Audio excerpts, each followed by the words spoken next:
대형박물관에 가면 알렉산더의 흉상을 볼 수 있습니다. 천재적인 전략가였던 알렉산더는 밀집 대형인 팔랑크스 전법을 통해서 상황에 따라 변화무쌍한 전략을 구사했습니다. 반면 페르시아관에 가면 불사부대의 모습을 볼 수 있는데요. 고대 역사 기록에도 등장하는 불사부대는 페르시아 왕을 호위하는 만명의 엘리트 부대로서 항상 만명의 규모를 유지했습니다. 병력에 손실이 생기면 상비군으로 보충을 했기 때문에 언제나 만명의 최정예 부대를 유지할 수 있었습니다. 그래서 불사부대로 알려져 있습니다. 과연 알렉산더의 밀집대형과 페르시아의 불사부대가 맞붙는다면 누가 이길까요? 사도 바울이 전도할 때 흥미로운 점이 있습니다. 불특정 다수에게 노방전도하듯이 전도했던 것이 아니라 유대인들의 회당을 거점으로 복음을 전했습니다. 그리고 신약 성경이 기록된 언어도 흥미롭습니다. 하나님의 거룩한 말씀인 성경이 기록되었다면 적어도 플라톤이나 아리스토텔레스 같은 철학자들이 사용한 세련되고 고상한 아티카 그리스어여야 할 것 같은데 저작거리에서나 통용되던 코인의 그리스어로 기록되었습니다. 이런 사실은 신약 시대에 어떤 영향을 주었을까요? 유대 땅은 강대국들이 오가는 길목에 위치해 있었습니다. 그래서 늘 외세의 침공을 받았습니다. 주전 586년에 제1성전이죠. 솔로몬 성전이 무너지면서 유대 사회는 바벨론의 지배를 받았습니다. 주전 539년에 페르시아 시대가 열리면서 유대인들은 페르시아의 지배를 받게 됩니다. 주전 516년에 제2성전이 건립되고요. 주전 458년에 에스라가 파견됩니다. 주전 445년에 느헤미야가 파견이 됩니다. 주전 333년에 이집트로 향하는 길목이었던 이수스에서 알렉산더의 그리스 병력과 이를 저지하는 다리우스 3세가 지휘하는 페르시아 병력이 맞붙습니다. 그리고 난 이후에 유대 사회는 그리스의 지배를 받았고 신약 시대에는 로마의 지배를 받았던 겁니다. 그리스는 3만 5천 명의 병력으로 원정을 떠났습니다. 알렉산더는 그동안 산전수전을 겪어왔던 4명의 장군 프톨레마이오스, 셀레오코스, 카산더, 리시마코스와 함께 이수스로 향했습니다. 이들을 막아선 페르시아 군대는 다리우스 3세의 불사부대와 60만 대군이 지키고 있었습니다. 60만 병력을 보유했던 페르시아의 다리우스는 한 줌에 불과했던 3만 5천 명의 그리스 군대와 소모전을 치르더라도 이길 수 있었기 때문에 특별한 전략 없이 전쟁에 나왔습니다. 반면 알렉산더는 필살기를 들고 나왔는데요. 중앙은 어떻게 해서든지 밀집 대형으로 버티고 기병을 우회시켜서 빈틈을 비집고 들어가서 오로지 다리우스 3세만 공격하는 그런 전략을 들고 나왔습니다.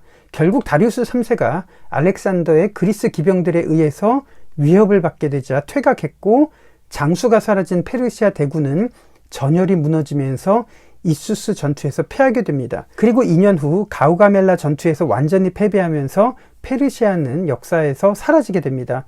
그렇지만 주전 323년에 알렉산더가 갑자기 세상을 떠나자 4명의 장군들은 서로 후계자를 자처하면서 분열이 생겼는데요. 지도를 보시면 카산더, 위시마코스, 프톨레마이오스, 그리고 셀레오코스 이렇게 4나라로 분열됩니다. 이런 후계자 시대를 어려운 말로 디아도코이 시대라고 합니다. 이때로부터 주전 200년까지 유대인들은 프톨레마이오스의 지배를 받게 되었고 200년 이후에는 셀레우코스의 지배를 받게 됩니다. 그리고 주전 175년에 셀레우코스의 안티오코스 4세가 유대인들을 억압하기 시작하면서 유대인들은 극심한 박해를 받았는데요. 이 무렵에 마카비 항전이 벌어지게 됩니다. 성경 다니엘서를 보면 놀라운 점이 있죠. 다니엘은 바벨론이 예루살렘을 침공했을 때 무렵의 인물인데 다니엘서에는 느부갓네살 왕의 꿈을 비롯해서 여러 예언들이 등장합니다.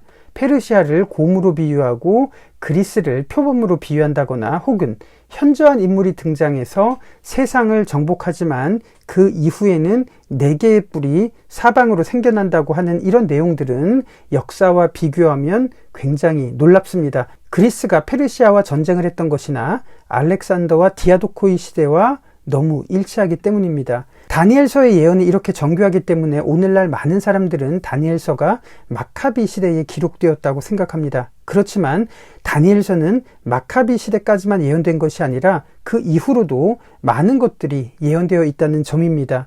이 부분을 주목했던 인물이 바로 마카비 시대보다 200년 후에 태어났던 유대 역사가 요세푸스입니다.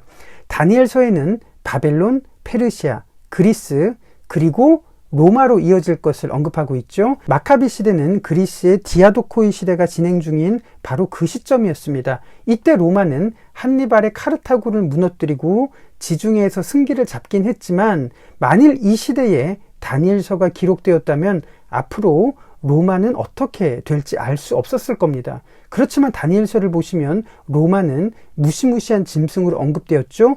짓밟고 부서뜨리는 모습으로 나타날 거라고 예언을 했습니다. 그리고 그 무시무시한 로마의 국력을 직접 목격했던 요세푸스는 다니엘의 예언에서 충격을 받습니다. 그러면서 이런 대목이 나옵니다. 역사가의 임무는 로마의 과거와 현재만 언급하는 것일 뿐 미래는 굳이 언급하지 않겠다고 이렇게 말하는데요. 그 이유는 돌이 날아와서 이 세상의 나라들을 무너뜨린다는 다니엘서의 기록을 요세푸스는 알았기 때문입니다. 실제로 느부갓네살 왕이 꿈에서 본 예언을 생각해 본다면 로마는 철과 진흙이 섞여 있고요, 둘로 나뉠 것이고 나중에는 다시 철과 진흙으로 섞일 것이라고 언급이 되어 있습니다. 실제로 로마는 주후 4세기 후반에 동로마와 서로마로 나뉘게 됩니다.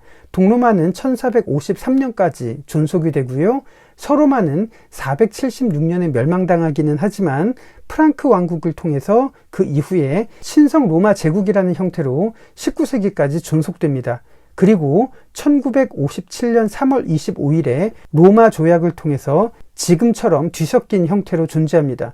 그렇지만 우리가 기억하는 것은 돌이 날아와서 이 세상을 무너뜨리고 하나님 나라가 이 세상에 충만하게 드러난다는 것이 2500년 전에 다니엘서의 예언이고, 우리는 그것을 믿습니다. 그것이 바로 우리의 소망이죠. 더 놀라운 것은 다니엘서에는 인자를 예언하고 있습니다. 이 인자가 누구일까요? 예수 그리스도입니다. 이런 예언과 역사를 비교해보면 하나님께서는 정말로 역사를 주관하시는 분이라는 것을 우리들은 믿게 됩니다. 그렇다면 다니엘서에 언급된 인자를 통해서 하나님께서는 어떤 계획을 갖고 계셨을까요?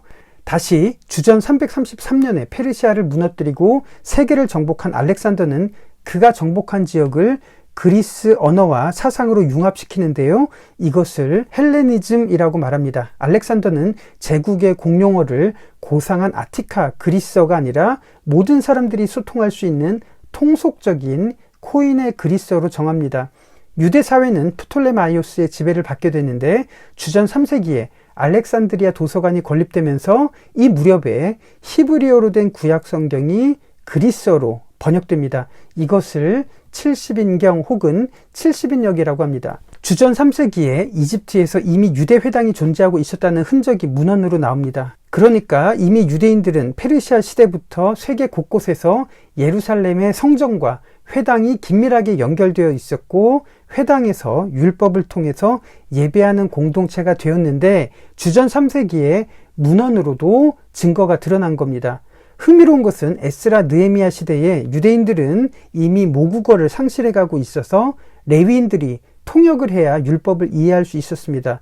그렇다면 헬레니즘 시대에 그리스어가 공용어가 되면서 율법을 번역해야 되는 필요성이 훨씬 더 커지게 된 겁니다. 그래서 70인역이 그리스어로 번역되면서 흩어진 유대인들은 누구든지 통역 없이 번역 없이 그리스어로 예배할 수 있는 공동체가 된 겁니다.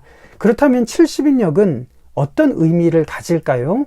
구약에 나타난 율법의 개념들은 유대인들만 이해할 수 있는 내용들이 많습니다. 그런데 페르시아 시대를 거치면서 세상과 소통할 수 있는 보편적인 개념으로 변하기 시작했고요. 70인역을 통해서 이방인들과 소통할 수 있는 어휘로 변한 겁니다. 그렇다면 이방인들은 회당을 통해서 율법을 접했고, 장차 이 세상에 오실 인자 그리스도에 대한 믿음을 갖게 되었던 겁니다. 그러니까 회당은 복음의 전초기지로서 그 역할을 감당했던 셈입니다. 바울이 전도를 할 때 유심히 지켜보면 회당을 중심으로 복음을 전했던 것을 볼 수 있는데요, 하나님이 그리스도를 이 세상에 전하기 위해서 이미 예비하고 계셨다는 것을 우리들은 알 수 있죠. 이방인들은 물론 유대인들 역시 70인역을 통해서 구약과 신약이 연결된다는 사실을 통해서 유대인들도 복음을 접하게 된 겁니다. 그리고 예수님이 이 세상에 오셨습니다. 하나님의 나라의 신비로움을 어떻게 설명할 수 있을까요? 경이로운 하나님의 계획과 비밀을 어떻게 표현할 수 있었을까요? 예수님은 철학자들이나 이해할 수 있는 고상한 언어로 설명하지 않으시고 누구나 알아들을 수 있는 비유로 설명하셨습니다. 이렇게 통속적인 어휘와 표현을 통해서 하나님 나라는 신약 시대에 확대가 되었던 겁니다. 그렇지만 주후 4세기가 되면서 기독교가 국교가 되고요. 그리스어를 아는 사람들은 사라졌습니다. 대부분의 로마 시민들은 라틴어를 사용했습니다. 평범한 사람들이 성경을 이해할 수가 없었기 때문에 주후 405년에 제롬은 성경을 라틴어로 번역을 했습니다. 라틴어 성경을 불가타 성경이라고 하는데요. 불가타라는 말은 세속적인, 상스러운 이라는 의미입니다. 그렇게 불가타 성경과 함께 중세가 시작되었습니다. 그러나 중세가 1000년이 지속되면서 극히 일부의 성직자들만 라틴어를 이해할 수 있었고 민중들은 라틴어 성경을 이해할 수 없었습니다. 그래서 12세기에 남부 프랑스에서 불어 성경이 번역되면서 자국어로 성경을 번역하려는 노력들이 일어나기 시작을 했습니다. 그러나 로마 교황청은 12세기에 종교회의를 소집해서 자국어로 설교와 성경 번역하는 것을 금지시켰습니다. 왜냐하면 하나님의 말씀이 통속적인 언어로 번역되거나 전파되어서는 안 된다고 금지했던 겁니다. 이후에 얼마나 많은 사람들이 박해를 받았는지 역사를 통해서 확인할 수가 있습니다. 영국의 위클리프와 그를 추종하던 룰라드파도 그렇고요. 체코의 얀 후스도 그렇습니다. 이단으로 정죄받았던 루터도 독일어로 성경을 번역했습니다. 그렇다면 이것을 기억했으면 좋겠습니다. 하나님은 이 세상에 예수 그리스도를 보내기 위해서 인자를 예언하시고 수백 년간 복음의 준비를 하셨습니다. 고상하고 어려운 말로 복음을 전파한 것이 아니라 누구나 알아듣기 쉬운 언어를 그렇게 준비하셨던 겁니다. 70인역도 신약 성경도 라틴어 불가타 성경도 그렇습니다. 그렇다면 우리 시대에 성경과 복음은 어떻게 그 성스러운 목적을 감당할 수 있을까요? 여의도에서 정치인들만 쓰는 정치적인 언어가 있습니다. 법률가들이 쓰는 용어, 금융권에서 쓰는 용어, 의사들이 쓰는 용어가 있습니다. 분명히 우리말이지만 우리들은 쉽게 알아듣기가 어렵습니다. 그렇다면 교회에서 쓰는 용어는 어떨까요? 혹시 그들만의 리그, 그들만의 언어는 아닐까 생각을 해봅니다. 예수님은 복음을 어려운 철학적인, 신학적인 개념으로 설명한 것이 아니라 시장에서, 길거리에서 쓰이는 소재로 그들 수준의 어휘로 전하셨습니다. 아인슈타인이 이런 말을 했습니다. 상대성 이론을 옆집 아주머니에게 이해시키지 못한다면 그것을 완벽하게 이해한 것이 아니라고 말합니다. 아인슈타인은 복잡한 과학 용어를 쓴 것이 아니라 이렇게 상대성 이론을 설명했습니다. 아름다운 여인과 함께 있는 1시간은 1분처럼 짧게 느껴지지만 난로 위에 손을 올려놓으면 1분은 1시간보다 더 길게 느껴진다라고 말을 했습니다. 케네디 대통령이 1960년대에 달 탐사 계획을 설명할 때 어려운 과학 용어를 쓰지 않았습니다. 청소하는 사람들도 이해할 수 있는 언어여야 한다고 말을 했는데요. 그는 이렇게 연설했습니다. 우리의 목표는 인간을 달에 착륙시키고 무사히 이곳으로 귀환하게 하는 것입니다. 라고 말했습니다.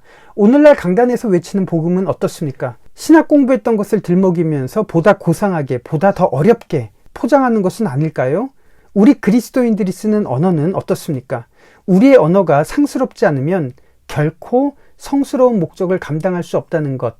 그래서 이것을 고민했던 에라스무스는 우신예찬에서 이렇게 말하고 있습니다. 부디 우리가 우리에게 주어진 성스러운 목적을 이 세상에서 잘 감당할 수 있기를 소망하며 우신예찬의 한 부분을 소개하고 마치도록 하겠습니다. 이러고 보니 내가 이 부분에서도 역시 오늘날의 설교자들과 비슷한 짓을 저지르고 말았습니다. 오늘날의 성직자들은 거머리처럼 2개의 혀를 가졌음을 보여줄 때 마치 신이라도 된 양 뻐기며 굳이 그것이 있을 자리가 아님에도 불구하고 라틴어를 군데군데에 집어넣고 그리스어 토막말들을 마치 장식처럼 엮어 넣을 수 있음을 대단한 일인 것처럼 떠들어댑니다. 또한 이들은 외국어가 부족해지면 낡아 빠진 책들에서 전혀 알지 못할 이런 낱말 4-5개를 오려내어 연설문에 엮어 넣습니다. 그럼에도 이를 이해하는 사람은 이해하는 자기 모습에 스스로 뿌듯해할 것이며 정녕 이를 이해하지 못하는 사람은 이해 못하는 만큼 더욱 큰 경외심을 표하게 될 것이기 때문입니다. 이렇게 남들이 모르는 어려운 말을 할수록 더욱 큰 존경을 받으니 이는 분명 우리네 어리석은 자들의 커다란 즐거움입니다.